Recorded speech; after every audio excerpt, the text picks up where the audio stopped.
are we in a situation where, although these central banks, particularly I'd say the Fed, which has almost announced that it will down the cross of this 2% inflation target. It's not the only central bank that's actually done that. I mean, that 2% target is familiar across several economies, including the European Central Bank and also even the Bank of England. Are we in a situation whereby essentially what we're hearing indirectly from these central banks is that about that 2% inflation target that we've been harping on about for God knows how many decades, I think maybe now is the time for you to essentially not think of it as so much of a target anymore, more like an aspiration. I mean, it certainly appears that way. Whether it's an aspiration or not, I think the signal is that you might not get there and you're going to have to tolerate higher inflation. So how do you best position yourself as an investor? You want to own hard assets. You want to own equities. You want to own Bitcoin. You want to own crypto, things that will protect your purchasing power. Because if you're in a regime where inflation is going to run above target and you're going to have to concede that for either a constraint on deficit spending or any sort of thing that you can't control, perhaps maybe, the fact that just you have stickier inflation categories that just are not willing to fall, right? Then you need to position your portfolio accordingly for that. And that's, I think, something that's kind of very topical for what we're going to talk about today. You're listening to CFB Talks Digital Assets, the home of informed conversation about crypto for institutions building the future of finance, presented by CF Benchmarks. Hey guys, thank you for joining us for another episode of CFB Talks Digital Assets. I'm Ken Odeluga, Head of Content, and I'm joined as usual by my colleague, Gabe Selby, who's Head of Research. Hi, Gabe. Hey, Ken. Great to be here. Brilliant. And, we need Gabe even more so than we usually do, which is obviously quite a lot for this episode, because this is another special episode of the kind that we normally do every 3 months, which is a Quarterly Attribution Report special edition. We have just had the rebalancing period. We're an index company. We have quarterly rebalancing. We just exited the rebalancing period spanning March to June 2024. That gives us the opportunity to look back into the markets. So Gabe, give me 3 key market drivers behind the recent market performance. Yeah, well, I would kind of summarize things in kind of a push-pull type dynamic. We have on one hand some positive things, and on the other hand we have some negative things, and I think that's where we end up with kind of this mixed to sideways consolidation price action that we saw in the past 3 months. So on the positive side, we start by the Bitcoin halving that happened in April, and this is something that happens approximately every 4 years. It's programmatic, and what it does is it reduces the issuance of Bitcoin to miners. It halves it, hence the halving, and that's a simple kind of catalyst to understand, in the sense that you have this continuous kind of reduction in supply over time, and it's coming at a time when we've seen new investors coming into the space vis-a-vis spot Bitcoin ETFs. So it's very you can see how it's a constructive catalyst. And then another thing that we've also seen that's similar to this is we saw some more spot ETFs launch, and that's something that we here at CFB are privileged to be a part of. We saw spot Bitcoin and Ether ETFs be launched in Hong Kong. And the last thing, which I know is something we're probably going to spend some time talking about, is the surprising decision to approve the spot Ether ETFs that have been filed here in the US. So these are kind of like the positive things. And then on the flip side, on the negative things, we still have these macro headwinds. So what I'm talking about is this persistently higher inflation that's really led a big rebound in interest rates over the past 3 months. And I think that's kind of put this soft landing, it's put this next move by the Federal Reserve into question. So investors, I think, are feeling a little bit more uncertain about the future. And when you combine, I think, the bullish side and the bearish side, you end up with this kind of mixed result. Absolutely. To your point, actually, to add to the confusion, we're getting some intermediate readings, sort of intermediate term readings, which kind of go the opposite of that as well, although they don't necessarily detract from that sort of like conclusion overall. For instance, I mean, we don't want to get too overly contemporaneous. We want this to be applicable for listeners and viewers for as long as possible. Bearing in mind we don't do so many of these episodes, but we had the PPI, US PPI, yesterday, I believe it was, from the day of the recording, which was again slightly softer than expected, or softer than feared, I should say. And then, of course, the most recent jobs data in the US, again, the non-farm payrolls, again, judged to be broadly relatively benign, with as well a lower unemployment rate than was expected. So this is not to sort of detract from what you said about troublesome nature of the data that we're getting. I don't think these readings, those specific readings, necessarily remove that picture, but they add to the confusion, certainly. Do you agree, or what's your take on that? Yeah, I think that at the time of recording, we've gotten more data, and certainly if you look at the attribution report that we run, it's over specific dates, and so everything that's referenced in the report is using data really from that window. And the stuff that you're bringing up, the inflation report, which happened yesterday, and then today we got producer prices, an update on that. With consumer prices coming in below expectation, that's certainly a good thing. It's caused interest rates to come back down. More notably with that report was, I think, the first negative print. Yes. In some time for super core inflation, which is a measure that, it's a core inflation measure which excludes, food and energy, but it also excludes shelter. That had a negative print. And so that's something that the Fed is certainly going to be cheering for. And producer prices coming in negative this morning. And then last week's employment report certainly sent a lot of mixed signals. You have a strong headline figure, around 270,000 jobs created per month. But I think all know that jobs number is probably overstated. And the rise in the unemployment rate to 4%, it's a 0.6% percentage point increase since the low trough, is signaling that there's certainly more slack building in the labor market. But I think overall, what we can do is kind of take a bigger zoom out, and that's what the Fed's going to do. They're not going to look at just one report, one data point, and start making a decision. We had the FOMC meeting yesterday, and just to get that kind of gives you a time when we're recording this. And Chair Powell, I think, echoed the same sentiment, where he wants to see, I think, more progress towards a sustained inflation goal. Sure. So yeah, that's kind of what we're saying right now. Yeah, I want to correct myself, because you characterized it more accurately than I did about the reading from the jobs report. I mean, I'd say generally benign, although yes, the headline number was higher than expected, and I think the unemployment rate was the one that was a bit lower than expected.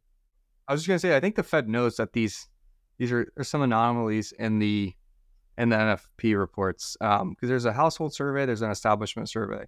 And what we've seen recently is the establishment survey, which is derived from actual, business listing or businesses reporting their jobs numbers, is diverging significantly from the household survey, which is people reporting the jobs numbers. And that kind of, I think that obviously still very constructive to say that, when you have an establishment survey saying that they did 270,000 jobs is very good. Yeah. On the flip side, you have to kind of, I think, have a little more of a sober look at the full picture, because the household survey has been so weak. Absolutely. So what we want to do next is what we normally do in these episodes, is start to get into the meat of the market performance. And we do that through the lens, as I said, of the portfolio indices that CF Benchmarks publishes, and many of which are utilized by our clients. And we start normally, in funnel manner, where we start with the broad end and we sort of like work our way down to the narrow end. And when we say broad, that relates specifically to these broad gauges of market beta, of which, we have two main ones, the CF Cryptocurrency UltraCap 5, and of course the CF Broadcap Index. Now, I believe that the leading index in the rebalancing period was the CF Cryptocurrency UltraCap 5 Index, obviously the 5 top coins by market capitalization, with a 9% rise over the specific period, which was close to its November performance, basically. And then, of course, the broader gauge CF Free Float Broad Cap Index, and that rose 8%, so pretty much the same. Can you give us a little bit more color on that, Gabe? You've sort of like flagged to me that there was a narrow performance by the CF Broad Cap indices. That's a bit of additional contour that we can actually speak to as well. So tell me a little bit more. Yeah, it's very similar to what we're seeing in the U.S. large cap space, where I think a lot of folks have been talking about how NVIDIA has been carrying, a lot of the weight. There's only one stock, isn't there? There's only one stock, maybe two. NVIDIA and Apple. That's it. yeah, Apple as well now. Yeah. So certainly we're seeing kind of the same dynamic play out in our broad cap, which again is the kind of institutional benchmark for liquid investable tokens, and it's the broadest stroke that you could have. And we're seeing a much more concentrated performance attribution if we were to compare that to the previous 2 quarters. So only 9 of the 45 tokens that derive this index, this portfolio index, finished in positive territory. And of those 9, 8 outperformed the headline figure that you said was 8%, approximately 8% for the quarter. So I think this narrow participation, I think is suggesting that we're seeing more token-specific catalysts and developments that are driving the token performance forward. Sure. And, you queued that one right up perfectly, Gabe. Well done. We'll make a picture out of you yet. I think we planned this or something. Speaking of token-specific performances, apparently we live in the age of AI. AI is everywhere. Actually, it's perhaps not as prevalent as the AI, purveyors would want it to be, but it's certainly very, very visible. And potentially that's one of the reasons for why we saw one particular token, near, being the sort of like touchstone, the lightning rod of AI focus, predictably outperformed within the rebalancing period. What can you tell us about, how it, number one, outperformed itself, and how its sort of like weight or its contribution contributed to the broader performance of our markets as well? Well, it's kind of funny now that we're talking about this. It's another parallel that we're talking about where NVIDIA is kind of like the standout star of the U.S. large cap space. It's very much a AI-driven demand story where you have all these institutions trying to buy up their GPUs, and they're all back ordered, and they're growing revenues by some crazy compounding rate year over year, and they keep beating expectations. But in the crypto space, we're seeing another kind of AI narrative permeate through, and that's with the Near token, the Near protocol, where it stood out. It rose almost, I think, 74%, like 73.5% in this past quarter. Completely stood out compared to the rest of the constituents, and that's because of the protocol's strategic focus on creating like a more democratized, decentralized AI type blockchain type protocol. And you even had the founder of Near be a guest speaker on NVIDIA's AI conference that they had over this past 3 months. And They didn't miss a step. Yeah, that was the main catalyst for seeing that price move, as you saw him, walk on stage, and a lot of the investors, traders started bidding up the price. So they're very focused on AI. They're doing a lot of initiatives on empowering these open web builders. They've launched this Near.ai research and development lab, and they're hiring a lot of AI engineers for that. So they're very interested in the space, and are trying to position themselves to be right in the forefront of this trend that you're seeing in markets. And I guess it makes a lot of sense that we're seeing in the traditional markets, we're seeing that kind of permeate through to the digital asset space as well. Sure. I mean, and thanks for that, Gabe, because I was mindful of the fact that a lot of our listeners are just not as obsessed as some of us are. I'm not probably as obsessed as some of you guys with, these individual protocols, and would maybe never even have heard of a Near or their, their competitors, right? So you've actually explained, the sort of modus operandi or sort of reason for being of near very, very well. But what I want to ask you, just to round that part off, is, related to how I sort of opened this particular section, how much of that is hype, and or how much of that is just momentum based on, to put it more politely, based on where we are at in the sort of news cycle of AI. We basically came out the gates middle to late of last year, and we've kind of carried on going in terms of consumer interest and even, if you like, VC interest, right? Because to the extent that we can actually decide how much of that is froth relative to how much of that is sustainable, real, they're really doing stuff, then we can see how much of a sort of like a detraction from the next quarter's performance that we may see in the event that NEAR doesn't perform as well, which it's quite unlikely to, given that it rose 74% in the previous in the previous quarter.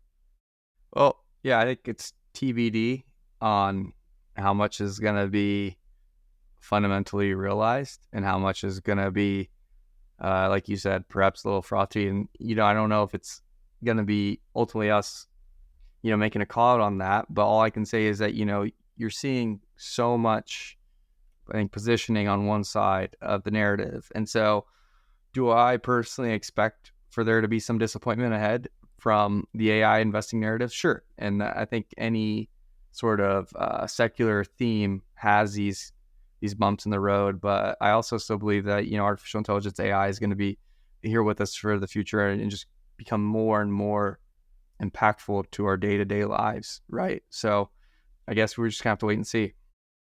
The sort of the fact that these digital assets are not only existing side by side with traditional markets now, we're seeing some degree of interleaving of themes, and even perhaps in terms of the industrial interleaving as well.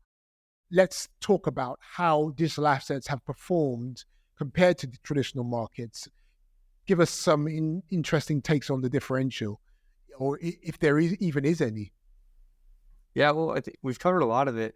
And, just to kind of recap, they're still demonstrating a lot of, they're still holding their ground. So our CF UltraCap 5 index, which is kind of the blue chip bellwether index, has all the mega cap tokens, rose 9%. And that was the leader out of the entire portfolio index group.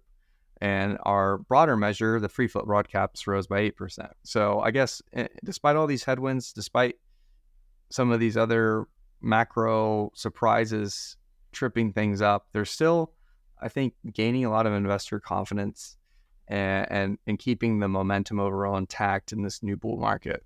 Yeah. And again, thinking about the same two broad asset classes, and maybe this time let's think about NASDAQ versus the crypto large caps, and throw in the additional variable, which we've already talked about. Let's talk about it specifically in this instance, of the Federal Reserve and also monetary policy, and also monetary policy in the sense of, actually doing stuff, which they basically haven't. How have digital assets reacted to this, the uncertainty that we've actually explained, in some detail up till now? How have they reacted, and how has that been different, if at all, from the sort of like large cap tech sector in equities?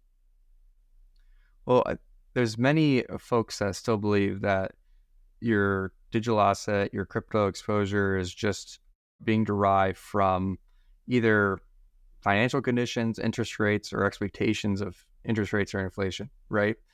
But the truth is that digital assets do have a lot of diversification benefits, and they have a much more variable relationship with monetary policy, or shifts to monetary policy, if you were to compare that to the NASDAQ. So one slide that we did here, we can show that the NASDAQ 100 index has consistently demonstrated a stronger negative correlation to forward-looking policy rate measures. In this case, we're looking at implied policy rate changes. It's a market-based kind of futures approach to studying that correlation.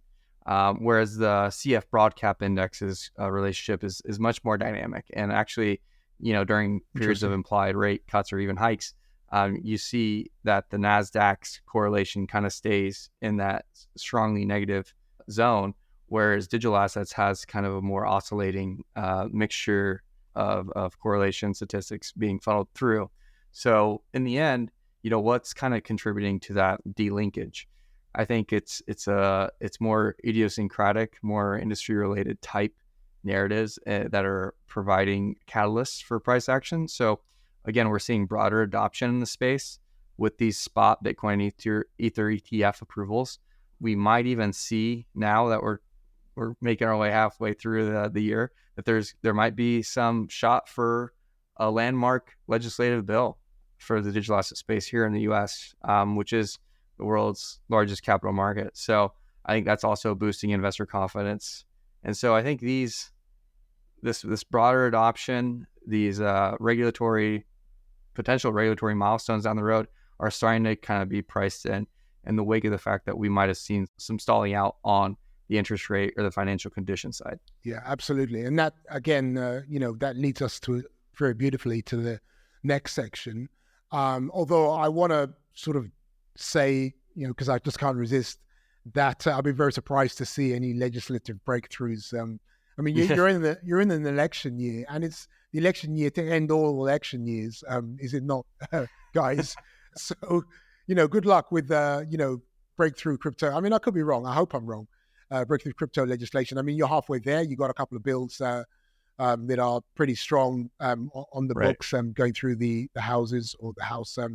But yeah, I think the current political environment possibly argues against that. Maybe 2025. Anyway, yes, we live in an Ether Bitcoin world, so we're sticking with large caps. And another thing that you flagged in the Quarterly Attribution Report, Gabe, is the ETH Bitcoin ratio. Now, in terms of news, it's the ETH side of those two dominating large caps that has been obviously in the spotlight in the rebalancing period. What with the Ether, the surprise Ether ETF approvals in the US. Now, I think what you're trying to say here, Gabe, is that there's been something interesting going on with the Ether Bitcoin ratio, and it has been reacting, as one would expect it to the ETF approvals. Can you sort of give us a few more details on that? Yeah. So before I dive in, just to give the listeners and the audience a little bit of a catch up on the ETH BTC ratio. It's a ratio that measures essentially the relative value of Ether to Bitcoin. And this is something I think a lot of native crypto people like to chart, they like to study. And I think it's something that as we kind of go into this Bitcoin Ether world that you were saying, is going to become maybe more top of mind even for the non-crypto native folks, but maybe the institutional investors going forward. And we are certainly seeing a lot of, I think, interesting swings in that statistic over the past 3 months. So, we did a chart where we showed how the ETH BTC ratio is being influenced by these industry milestones, such as the spot Bitcoin ETFs approvals. So what you need to know when you look at the ETH BTC ratio is that when the number is going higher, Ether is showing relative outperformance. And when the number is going lower, Bitcoin is showing relative outperformance. So we've studied this before. We've done a blog post where we talk about the history of the ETH BTC ratio. We've seen how it can serve as kind of like a risk-off type dynamic. So when you see more a structural sell-off in the broader crypto market, Bitcoin tends to be more of a higher quality kind of flight to safety dynamic. So it shows relative strength relative to Ether even.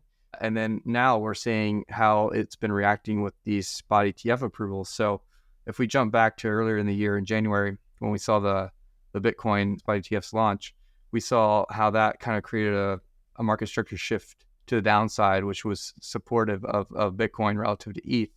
And that stayed intact until last month in May, where, again, we had this surprise decision by the SEC, where I think most of the market was kind of caught off guard, not expecting to get approvals for the spot Ether ETFs, but we did. And that's kind of put in a nadir for that ratio there. And it's been trending upwards ever since. So again, it's kind of increasing awareness. It's highlighting, I think, the positive impacts of these milestones, these developments to Ether's relative value. And we also work with the CME group on making this a tradable statistic. So we have a futures contract thanks for mentioning where that. investors can position themselves. for that. Yeah. Yeah, absolutely. I want to go a little bit deeper into that, Gabe. We are trying to improve the sophistication, for want of a better word, of the heavy hitting institutionals that do pay attention to what we do as an insight into the ever increasing coalescence of traditional finance and digital assets. And of course, the ETH Bitcoin ratio is a low hanging fruit in that respect. So, what I would ask you, what is the opportunity to be had in understanding the ETH Bitcoin ratio? I think it's going to serve as a valuable tool for portfolio managers and for folks that are trying to be tactical in their ETH Bitcoin positioning going forward, because it's a much more, I think, efficient way of tactically adjusting your positioning, whether you believe one might be stand to outperform the other in a short-term sense. So if you are maybe tactically long Bitcoin versus Ether, and you see the ratio reaching new lows and starting to break up to the upside, there's a way for you to, instead of having to trim, Ether or your Bitcoin exposure, you could tactically use this ratio to position yourself for that view. So I think it's just taking these things into consideration. There's tools that institutions are now it's now becoming at their disposal, where they can take advantage of these types of maybe mispricings or inefficiencies and reflect that view in a very efficient, simple way, where you're just only doing one leg of the position versus trying to trim or long or do something that's a little bit more complicated that creates more operational risk, right? So that's where I think it's important to consider this ratio kind of in conjunction with all the other indicators, all your fundamental analysis, and have that in your toolbox at your disposal. Yeah, absolutely. And I just wanted to mention briefly in passing to the same point. It is a Bitcoin and Ether world, and increasingly, an Ether Bitcoin world in terms of the ratio. And as Gabe mentioned, we do have our CF rolling CME Bitcoin Ether basket futures index. The data is fed into it from our CME CF Bitcoin reference rate and also CME CF Ether dollar reference rate. Now, going one step further, we also now have released, I believe in the last week or so, in addition to the CME CF cryptocurrency pricing products family, whereby the CME and in partnership with the CF benchmarks have now launched Ether Bitcoin ratio indices. So we have a CME CF Ether Bitcoin reference rate, and we have a CME Ether Bitcoin real-time index. That is to go with, it doesn't settle any particular product, but there is a product at the moment, the Ether Bitcoin ratio futures that they basically the CME offers.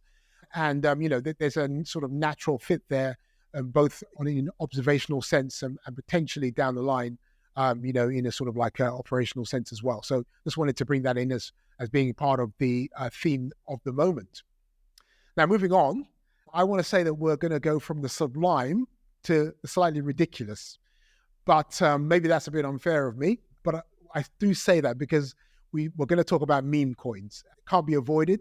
If Gabe mentions it in his Quarterly Attribution Report, his high-minded Quarterly Attribution Report includes meme coins, and something clearly is going on. So can you tell me, Gabe, what has driven the surge in meme coins like Shiba, Inu, and Dogecoin, and probably others too? Well, I can't help but make another parallel. So go for it. Yeah, it's very timely, right? We're seeing the meme stocks pop up on investor radars, and now we're seeing meme coins pop up on our radars. So I think for meme coins, it's been a combination of factors, and to look at the constituents that we're talking about in our indices, it's Shiba, Inu, SHIB, and Dogecoin, DOGE. So with SHIB, we've seen a rise of token burns, which is essentially, you could say it's like a share buyback, but it's a mechanism designed to reduce the circulating supply. And what that does is of course, bring us back to the Econ 101 type dynamic, where you reduce supply, you potentially create a catalyst for increasing price. And certainly the foundation there, the community has been, I think, very active. They launched this Shiba swap platform, which is a decentralized exchange that's on the Shibarium blockchain. And that's actually, we're seeing that increase the SHIB token burns, but it's expected to kind of continue that dynamic. So it's creating, I think, a deflationary effect. That's kind of the idea. And that's been boosting the scarcity, and it's been certainly been supportive on the price. So on the Doge side, it's a little more interesting. We were still seeing a lot of high profile individuals. In this case, Elon Musk, who's likes to engage with the community and use his platform. Yeah, and that's caused, I think, some outperformance, some relative outperformance for Dogecoin. So you're seeing, I guess, in the broader sense, you're seeing a renewed interest in meme coins overall. Yeah. And so what that means is, as you see maybe other categories of the crypto ecosystem start to gain more exposure or more positive price action, whatever you want to say, that can be viewed as either, are we starting to see some more exuberance, maybe perhaps, but we're also seeing some more, I think, broadening overall participation, right? Yeah. In different categories. Absolutely. So various ways to look at it. Oh, absolutely. And that's exactly the point that I was going to make, in the sense that you cut through my devil's advocate sort of stance as eloquently as ever, Gabe, with the fact that clearly SHIB, you sound like entirely serious developments happening on the SHIB network, Shiba Inu network. And of course, we know that Doge has got a long track record of development. So, the counterpoint to people like me, or not necessarily in that camp, but I wanted to sort of sound like I was, is that these are, serious, sort of logical, rational developments. And of course, the second takeaway is that basically these bring in new participants into the crypto space by being, or perceived to be having a lower, sort of threshold to enable, of interest, or to enable people to understand and to be interested because it's slightly silly or slightly fun. You saw what I'm saying? So these coins and others like them do serve a purpose. I mean, there is a silly end. There is an absolutely crazy, ridiculous, pointless, shouldn't exist end. That's right there. But the meme coin, the meme coin phenomenon is, perhaps a little bit more substantial than perhaps a lot of people have given it, given credence to date. I think that's fair. Would you not? Would you say so? Yeah. Yeah. I think it's fair. And to that end, I think it's also a good time to kind of highlight these other protocols that stand to benefit from this, right? Yeah. So I think in this case, it's very clear, and we highlighted this in our attribution report, that there's been a clear winner from the meme coin mania, or however you want to call it, the meme coin saga. It's a great kind of riff good. on. I just didn't say because I thought it's too cliche. But anyway, no, you're absolutely right. Meme coin mania is good. Yeah, and that's because if you look at where these meme coins are being launched, when we're talking now outside of SHIB and Doge, but you're seeing kind of like the ecosystem, kind of the activity across the ecosystem start to pick up, and that's where Solana, ticker SOL, has seen a lot of growth. So that's driven by the popularity as it being the preferred platform for meme coins and airdrops.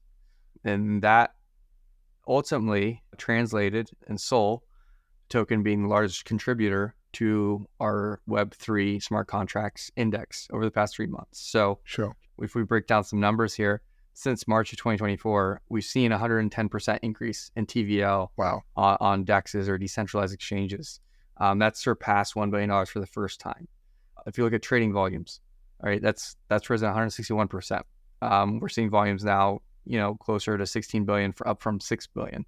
So compared to the prior quarter. So there's a surge in activity. I think that's strengthening Solana's network's effect. Certainly it's been on a tear since the FTX lows, and it's been kind of a leader, but it continues to kind of find this renewed, second, third wins, right? As you see more active traders, as you see more catalysts, more reasons for the network to kind of gain more strength. So it's an interesting way to see how this is all playing out. I think the growth of the meme coin segment is just going to probably continue to attract more and more users, more developers in the space, and kind of help foster adoption for that ecosystem going forward. So Solana certainly has standed to benefit from all these things so far. Excellent, excellent. And let's talk about another specific coin. Now, we may be slightly changing horses in the sense that we want to get onto DeFi, but Yeah. we're in a similar sort of situation where you have a specific segment that is having a specific reaction to the stimulus that we've seen in the rebalancing period. And one standout in that respect was MakerDAO. Its resilience in the rebalancing period is something that you've actually spotlighted. Can you give us some more details on that particular aspect? Yeah. So, I mean, the DeFi space overall had a pretty challenging quarter. Just to kind of rewind and take a step back, it was, I believe, the second worst performer of our portfolio constituent indexes, and also experiencing very negative or very narrow breadth. So 2 of the 13 tokens finished in positive territory. So that would be MakerDAO's MKR and ETH, which finished in positive territory. The other 11 tokens declined by, on average, 26%. So yeah, jumping into MakerDAO specifically, this token really stood out because it rose by an impressive almost 25%, where the other constituents all severely lagged. I think a lot of this was attributed to this demand for MakerDAO's DAI stablecoin, which is collateralized by various cryptocurrencies, but it's pegged to the US dollar, and it's maintained that peg over its time. So this growing adoption, again, where we talk about a secular trend in the crypto markets, it's tokenized dollars, crypto dollars. That's something that our previous guest, Mike McGlone, would always highlight. He loves talking about, that there's people that talk about Bitcoin and Ether, but the biggest, growing trend has been this tokenized dollar market, right? So certainly they've stood to benefit from this.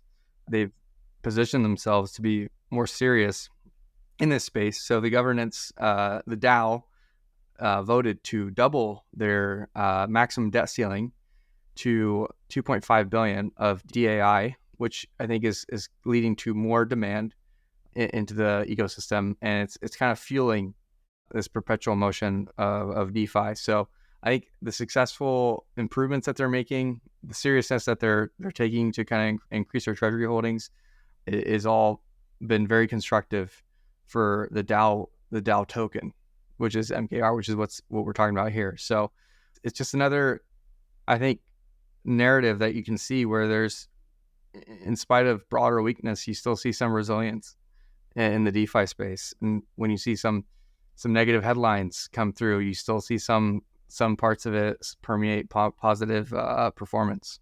Sure. And basically, sticking with the DeFi space, again, we're going in a really logical way on this occasion.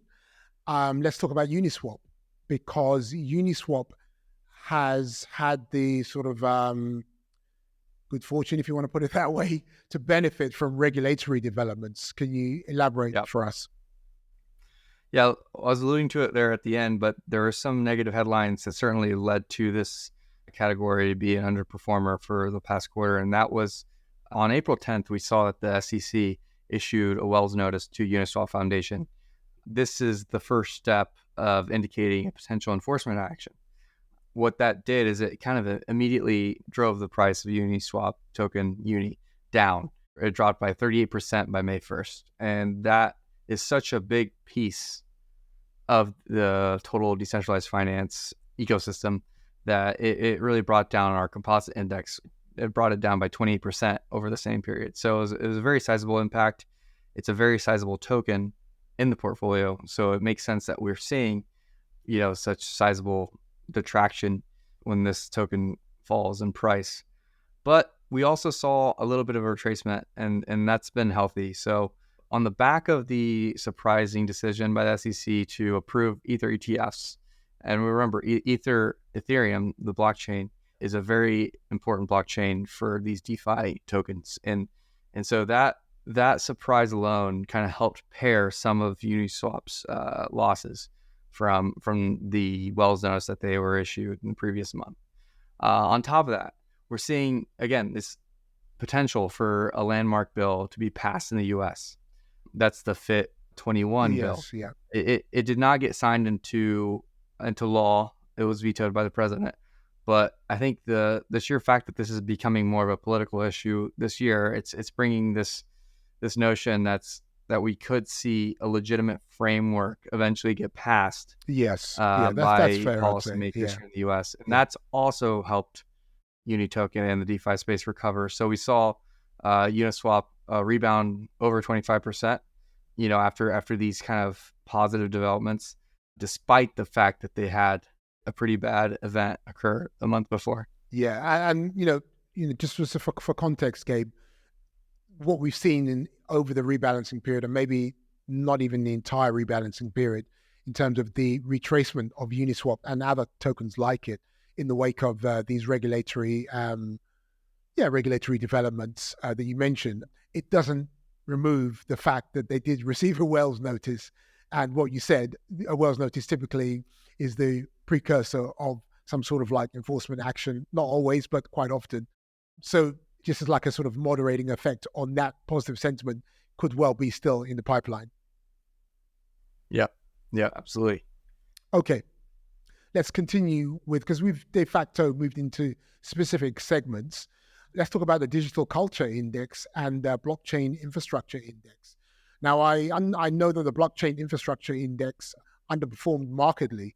How can you contextualize that in what we're seeing more broadly, particularly in light of against the backdrop of the broader broad cap indices, and maybe, if you like, the DeFi and also the that's all of them. The large cap. Yeah. How can you how can you characterize it, Gabe? Well, one visual that's probably going to help a lot is if we were to show the absolute performance of the blockchain infrastructure constituents, which was very, I would say, broadly negative. And the majority of them, 67% of the constituents, all underperformed the headline index. So it was a very, very challenging time for blockchain infrastructure.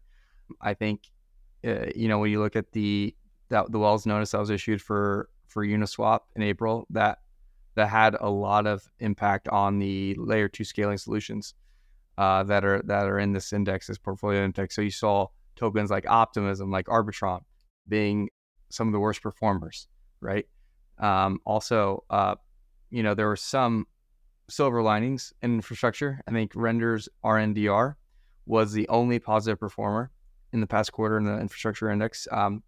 That was because, again, we're seeing the AI narrative kind of permeate through. So that token price moved quite a bit higher after the founder spoke at NVIDIA's GTC 2024 AI conference, talking about how Render protocol could be used as kind of like a decentralized AI platform. So I think the overall, the secular catalysts, the bullish narratives of improving scalability, efficiency in the infrastructure space are still intact. It's just whenever you get these headlines of Wells notices, of negative regulatory surprises, it's certainly creating, I would say, some bumps in the road to that. On the culture side, it's really been driven by, I think, a lot of the meme coin story. So, it's SHIB has been a key contributor. Ether is also a big contributor because it's such a higher weight compared to the rest. So that's helped kind of bolster the headline index.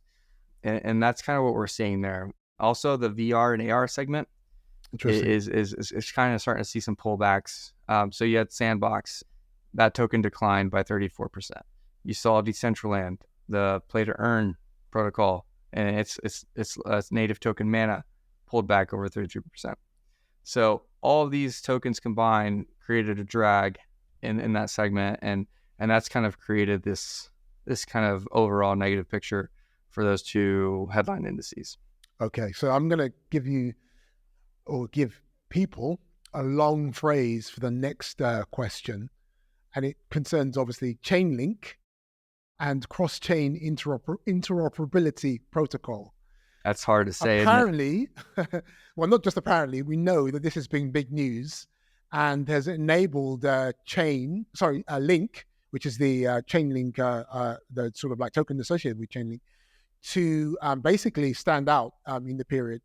Can you explain the significance of Chainlink's cross-chain interoperability protocol and the recent surge in usage that it seems to have coincided with? I don't want to say cause, but it could well have.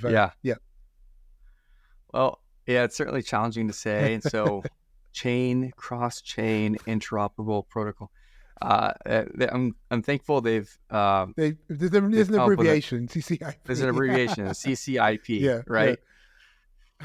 So what this does is it's basically enabling a secure and seamless way for these different networks to communicate and for transactions to basically jump over to these different blockchain networks, right? So some of these benefits and key features is that you can basically enable the transfer of assets and data, and you can share that across chain vis-a-vis decentralized apps or dApps.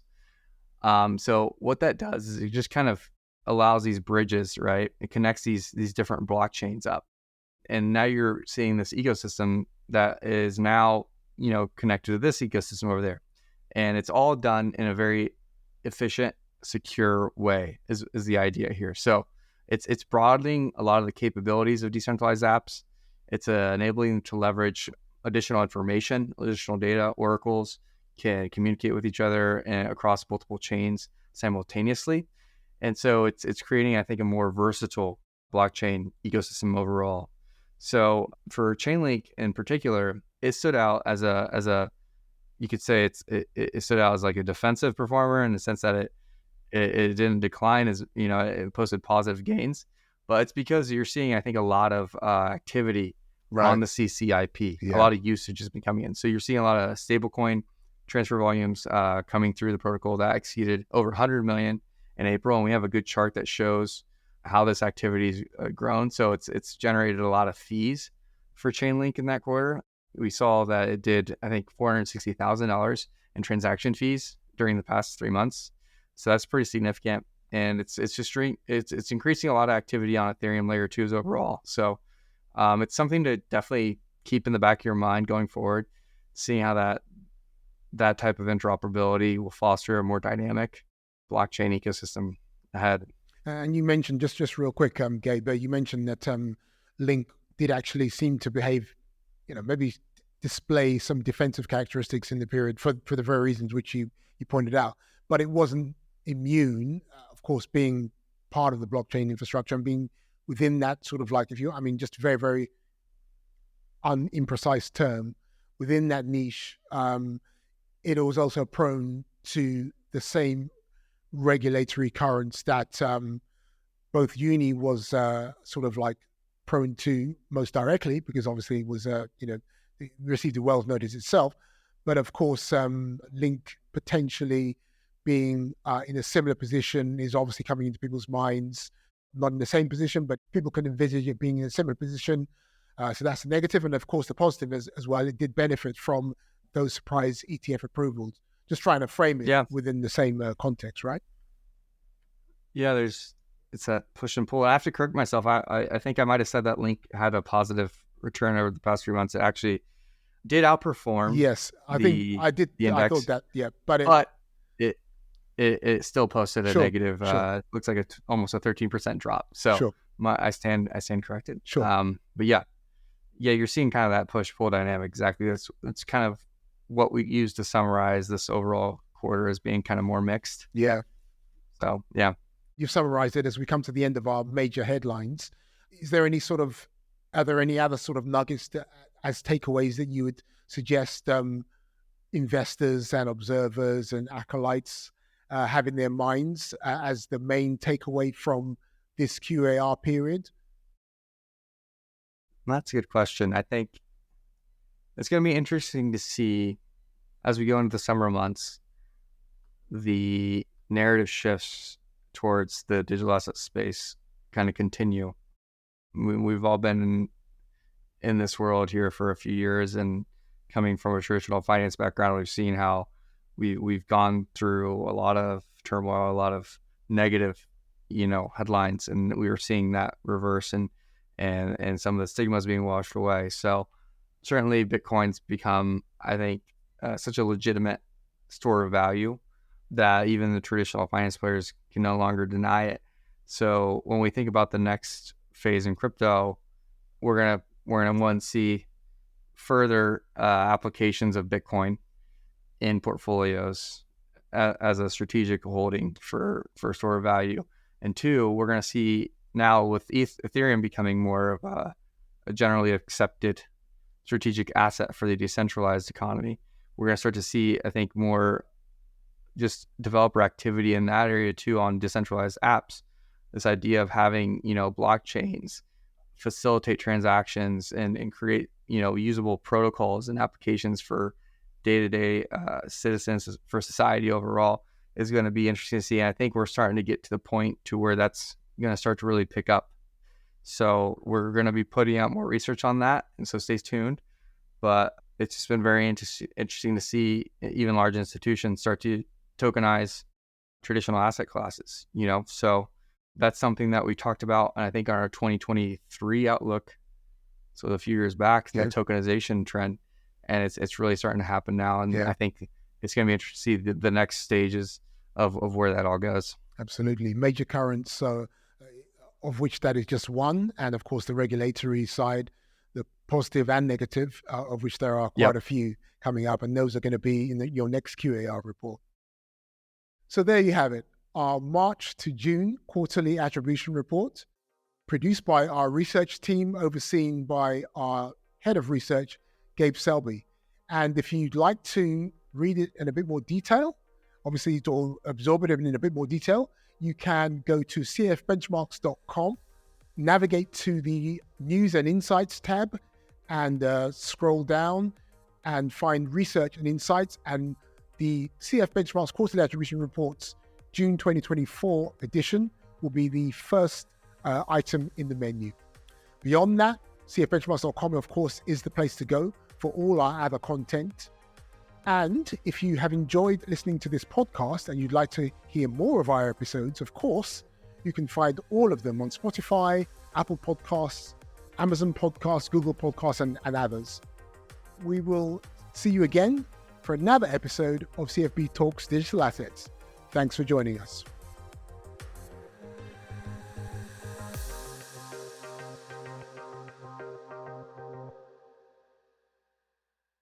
Thank you for listening to CFB Talks Digital Assets. This recording is for informational purposes only and should not be considered investment advice. It is not intended, nor should it be considered an invitation or inducement to buy or sell any of the underlying instruments cited, including but not limited to crypto assets, financial instruments, or any instruments that reference any index provided by CF Benchmarks Limited. This recording is not intended to persuade or incite you to buy or sell a security or securities noted within. Any commentary, interviews, and discussions are opinions only and should not be considered a personalized recommendation. Please contact your financial advisor or professional before making any investment decision. Some of the underlying instruments cited within this recording may be restricted to certain customer categories in certain jurisdictions.